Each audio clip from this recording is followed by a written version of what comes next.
Rousseau का सामाजिक समझौता। हॉब्स और लॉक के समान रूसो ने भी अपने ग्रंथ सामाजिक अनुबंध में सामाजिक समझौता के बारे में बताया है। रूसो ने भी मानव स्वभाव के बारे में बताया है। मानव स्वभाव के बारे में रूसो क्या कहता है कि प्राकृतिक अवस्था के व्यक्तियों का जीवन बुद्धि द्वारा चलित न होकर भावनाओं द्वारा चलित था।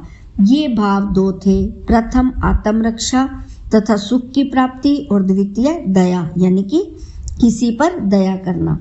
फिर उन्होंने रूसो कहता है कि आदि मानव मनुष्य का स्वभाव लगभग पशु तुल्य है। पुराने समय में क्या आदि मानव का स्वभाव कैसा था? पशुओं की तरह था। वह स्वाभाविक रूप से निर्दोष था और नैतिकता के विचारों से रहित था। उसमें नैतिकता के विचार नहीं थे, पशुता का जीवन व्यतीत करता था और सहज भावना से काम करने वाला बुद्धिहीन प्राणी था, यानी कि बुद्धिशील नहीं, बुद्धिहीन प्राणी था।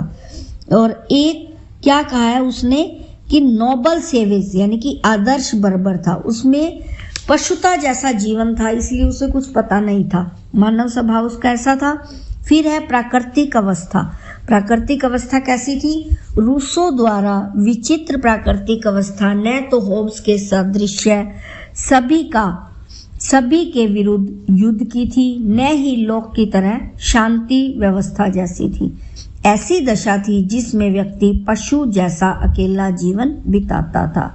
रूसो की प्राकृतिक अवस्था कैसी है? क्या कहता है कि होब्स के सादृश्य सभी का सभी के विरुद्ध युद्ध की थी, न ही लोक की तरह शांति की थी। उसका विचार था कि मनुष्य पशु जैसा अकेला जीवन बिताता है।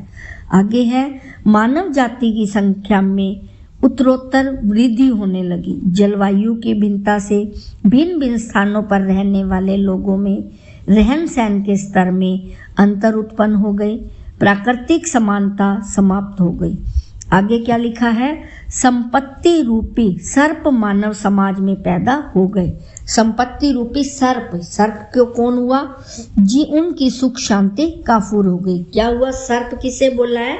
यानी कि जो भूमिपति लोग, यानी कि जो लालची संपत्ति के जो थे उत्तराधिकारी थे, वो उन्होंने सर्प किसे बोलते हैं? सांप को। और काफूर हो गई। व्यक्तिगत संपत्ति की इस धारणा के कारण प्राकृतिक अवस्था में संघर्ष आरंभ हो गया।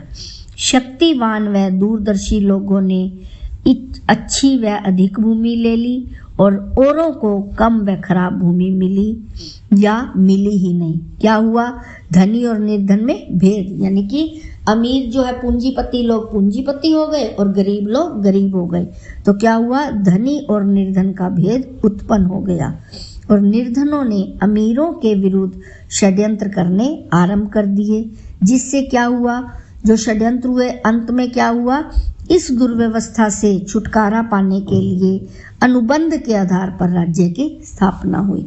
फिर आगे है प्राकृतिक अवस्था के बाद अनुबंध या सामाजिक समझौता। अनुबंध किसे बोलते हैं? समझौता को, यानी कि एक व्यक्ति के दूसरे के साथ विचारों को मिलाकर जो समझौता किया जाता है उसे अनुबंध भी कहा जाता है। फिर हुआ इनका सामाजिक समझौता और इस सामाजिक समझौता की विशेषताएं क्या है वो हम कल करेंगे।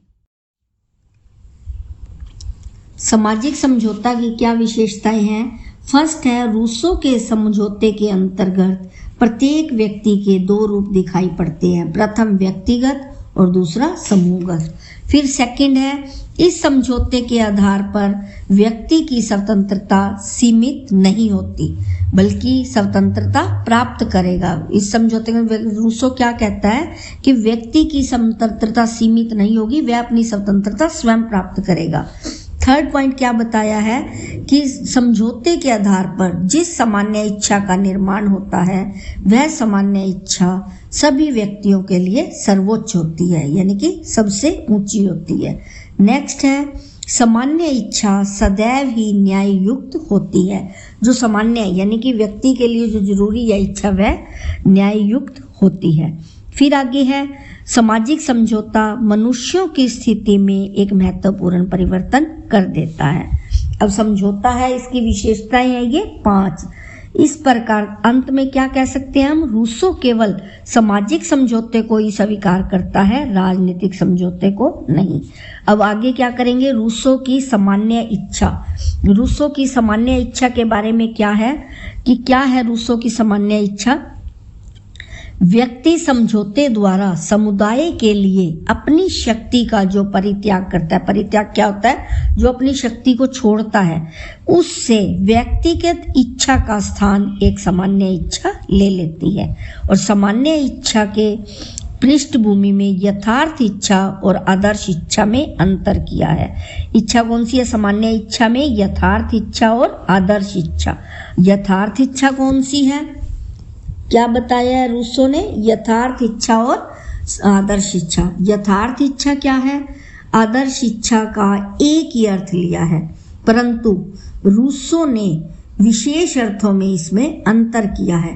यथार्थ इच्छा मानव की इच्छा का वह भाग है जिसका लक्ष्य व्यक्तिगत स्वार्थ की पुष्टि हो और व्यक्ति के स्वयं व्यक्ति में केंद्रित हो। ये तो हो गई यथार्थ इच्छा। और आदर्श इच्छा क्या है, मानव की वह इच्छा है जिसका लक्ष्य संपूर्ण समाज का कल्याण हो। अब रूसो ने दोनों इच्छाओं में क्या अंतर बताया है, सामान्य इच्छा के दो रूप बताए हैं, यथार्थ इच्छा और आदर्श इच्छा। यथार्थ इच्छा में ही रूसो कहता है कि व्यक्ति की पर्सनल, यानी कि जैसे आपका कोई पर्सनल कार्य है तो आप उसको सिद्ध करना चाहते हो, तो ये क्या हुआ, आपका यथार्थ हुआ। और जो आदर्श इच्छा है, आदर्श क्या होगा, अब जैसे मान लो एग्जाम्पल पूरी क्लास के लिए कोई कार्य कर रहे हो, पूरे समूह के लिए, समाज के लिए, तो वो क्या होगा, आदर्श।